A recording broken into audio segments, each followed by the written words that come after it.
Writing a book is not just about creativity, it's actually about entrepreneurship. And being an entrepreneur can be very stressful. It can actually put a lot of strain on your mental health. And because this month is Mental Health Month, we're going to be chatting about mental health, writing, and the entrepreneurial space. To do that, I've invited Alison Weihe, the author of Belonging, this book, to chat to us a little bit about mental health and how that plays out in a creative entrepreneur's life. Welcome to the show, Alison. Thank you, Kim. So, Alison, when I read this book, I realized a lot of things about you. One of the things is that your father had bipolar, and that was quite a debilitating condition for him, and it really affected your family in quite a big way. How did you first realize that he had this condition?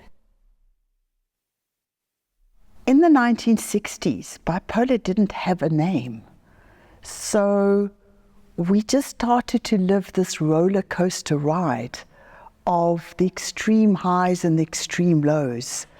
And, then he would go and get some medication, and then it would be better for a while.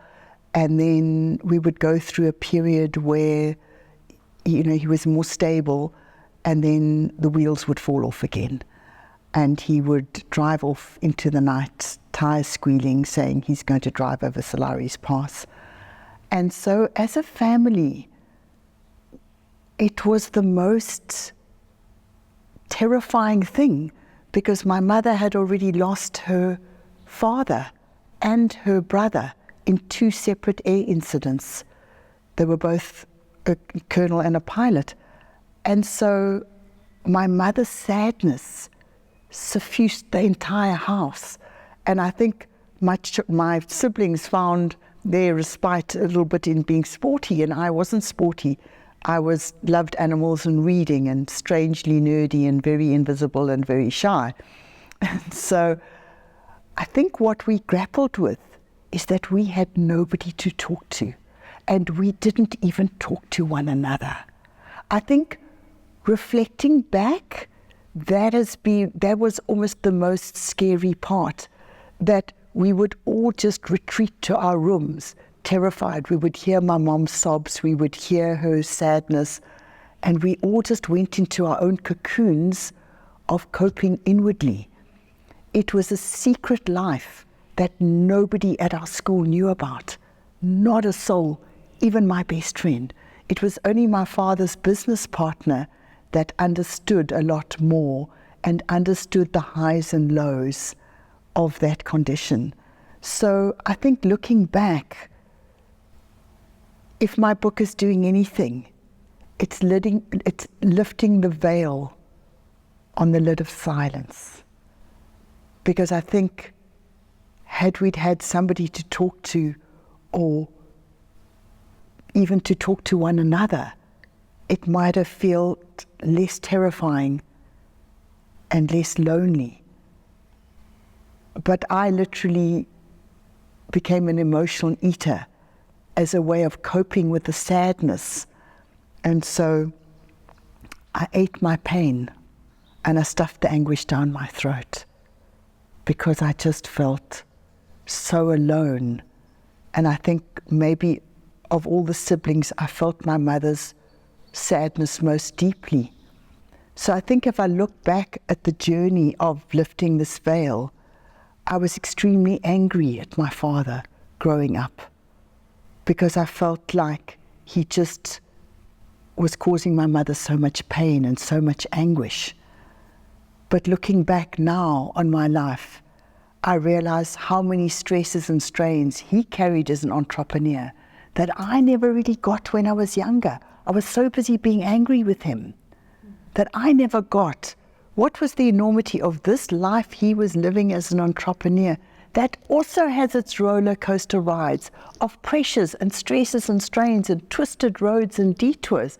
And it's only when I became an entrepreneur myself and I realized the own roller coaster ride, never mind bipolar, of being an entrepreneur.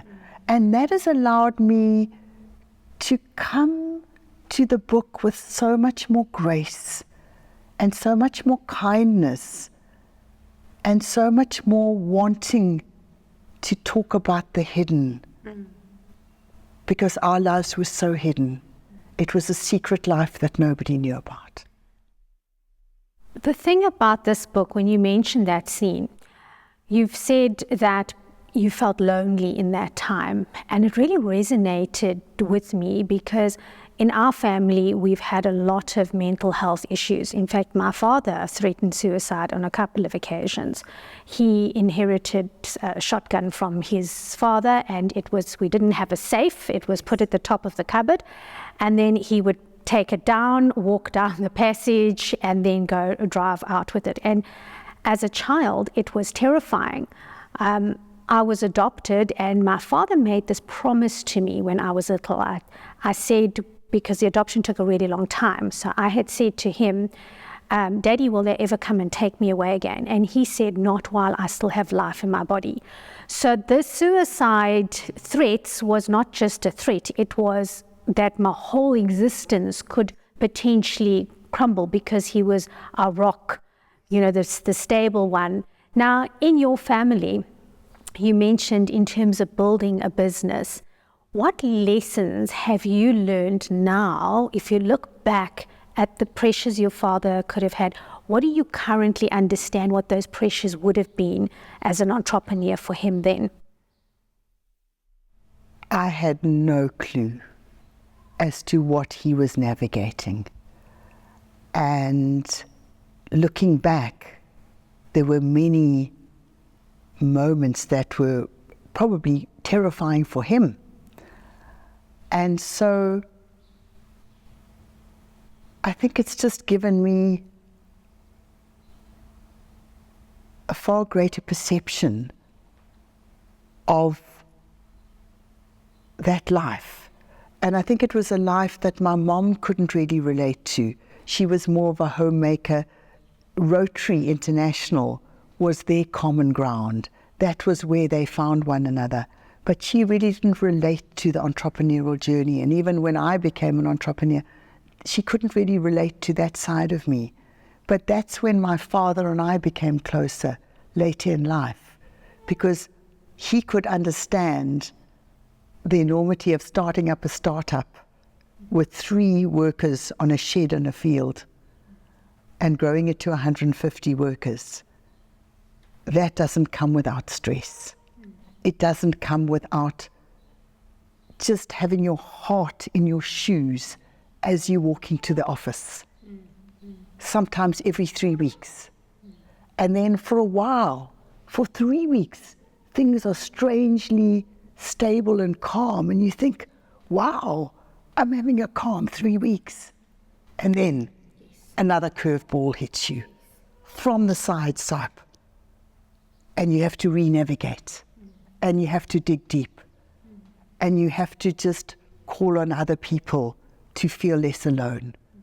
So I think that's been my journey of really understanding. And that's why I think I speak about the human face of entrepreneurship, not the policies and procedures, because of what it takes to show up when you're on your knees, but you've got families to support and families to feed, and you've just got to put one step in front of the other and get to that office and stare the beast in the face, whatever the beast is, in that moment, in that month. I'm undergoing a challenge at the moment that's difficult and sensitive. And it's 25 years later, and I'm still walking that journey. And it's that awareness that the more we put in some form of support and some form of feeling less alone, it makes the entrepreneurial journey just a fraction less scary. We chatted about parenting, and in a way, I sometimes feel being an entrepreneur is like being a parent, because at the end of the month, your parent makes sure that the school fees are paid, they make sure that the house is paid for, there's food on the table, And if your parent loses their job, then all of a sudden you can't provide anymore. And you've got all those people looking to you and saying, but this was not supposed to happen. But in entrepreneurship, you are responsible for not just your family, you're responsible for all those people's families. So how do you manage that kind of responsibility? How do you emotionally navigate that space? I think there are a couple of things that I found helpful in the process, in the unfolding journey. The first was to feel less isolated. So, for example, when we were in the early days, the first 12 years of our company, we joined a network association. An older woman entrepreneur was a mentor to me and took me under her wing, and we formed a loose association of about 21 companies, all in our industry. And to be truthful, it wasn't about going there to get leads for sales. It was about going there to events at other people's showrooms to feel less alone on this journey. And so I would say to anybody in this space, if you can join a business association, you can join somebody in your industry, you can join some organization that doesn't make it feel so lonely. That's for me almost critical. The second thing was, after we underwent a very dramatic internal fraud halfway through our journey, we then signed up with a coaching company called Grow. And they walked a journey with us for 13 years of building systems, of building succession planning. And so having somebody like that hold your hand in terms of they've got an MBA or they've got an extensive financial background. We were two creatives, a technical genius and an ex-trade unionist who was a creative media, artistic design person. Neither of us had a business background in terms of finance. And that was our greatest learning. We learned that the very hard way through a devastating fraud of a woman who came through an established employment agency and who already had a suspended sentence for fraud, and they hadn't picked it up through due diligence. But my husband and I were so busy growing the company. We were winning awards. We were on TV. We were on radio. We were building the brand. We were working insanely long hours. And so that was our focus. So we learned the hard way. And if my book is again another evocative lesson, it's not so much a how-to book, but it calls for the lessons I've learnt and the lessons we've learnt so that others can be more aware of the dangers in the early days when you have to do everything yourself, and to just have somebody who's the financial discipline regulator who has an eye over your business. We had an auditing company. We asked them to check out our systems. They were not as qualified as we thought they were. They had also come recommended to us. So you can see that it's easy for the chips to fall between the cracks if you are vulnerable. And we were vulnerable on that leg. So the first thing is isolation, feeling less lonely. The second thing is coaching. Then the third thing is finding some therapy or finding somebody to talk to in your aloneness, in your stresses and strains. And the last thing for me was about living in my body, not my head. Because it was only at the age of 52 when my back was against the wall and I was broken on my knees and I didn't know where more to go to. And I signed up with a personal trainer because I was so broken and I didn't even know how to navigate getting to the office every day.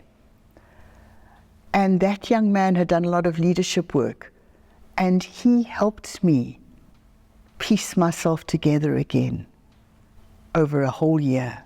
And only over a whole year was I finally able to even start to look at the mirror. It wasn't about my body, it wasn't about my shape, it was about the brokenness inside of me. But what happened is, when I'd been a sedentary couch potato my whole life, always just stressed and worried and anxious and workaholic, and getting into my body and shifting something in my body, even though it was terrifying going to a gym. I thought gyms were the most incredibly alienating. It was just totally intimidating for me. But I slunk in there in my baggy tracksuit, and something shifted after a year. And so being able to talk to a therapist, but being able to find an outlet so that my head did not explode with the pressure. I don't know how else to say it, but somehow getting back in my body and working my muscles, having nothing to do with shape, working my muscles allowed me to change the chemistry of my entire system. And it's been a healing journey over the past 13 years. And that's why I talk about it in the book, because that saved my life. I believe the journey I started at 52 allowed me to be a different person sitting here today. I literally feel like a different identity.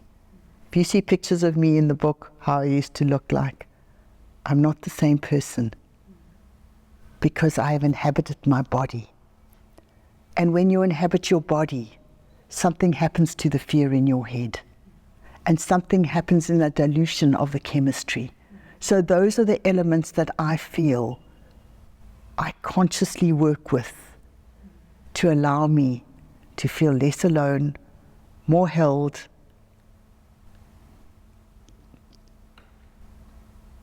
more able to talk about things, and more able to live in my body. There's a lot of science behind the whole physical, mental side of it, because when we are fearful, there's adrenaline that rushes through our body, and you actually have to flush it out. And exercise does that. So it feels very normal when we're stressed to withdraw. I've actually seen when I've gone to the gym, the one day I was busy doing my exercises, and you can see there's a light or window that you can see everyone coming towards the gym. And there was a lady that arrived in her baggies and whatever. And when she saw there was another woman inside the gym, she turned around and walked away. And that was me. I felt that was who I used to be. I felt so sad when I saw that, because I recognized that it's you make the start, but then the thought of being. So what I love about what you're saying is that coaching, getting someone that knows something about finances, because most times as entrepreneurs, we start because we know about stone or about books or whatever, yes. But that doesn't mean we know all of these other things. So having a good coach to help you through that, having someone to talk to, working on your body, working on your mind. We've got a common friend, Jacques de Villiers, and he at the end always says, you are the job. Yes. And I love that, because if we don't grow as people, we're not going to be able to manage the stresses. We're not going to help those 150 families that are reliant on us. So I want to commend you for writing this book, for having the courage to write it, and for coming and chatting to us a little bit about mental health and what it's meant to you and what it can mean to other entrepreneurs. I hope my story can just lift the veil on the pressures and the stress. And if I can just be that voice to make another person feel less alone, then that's my greatest gift. Stay tuned to watch the next episode, where you're going to find out more about mental health. And we have a surprise that we have a series of exercise videos that you can do in the comfort of your own home.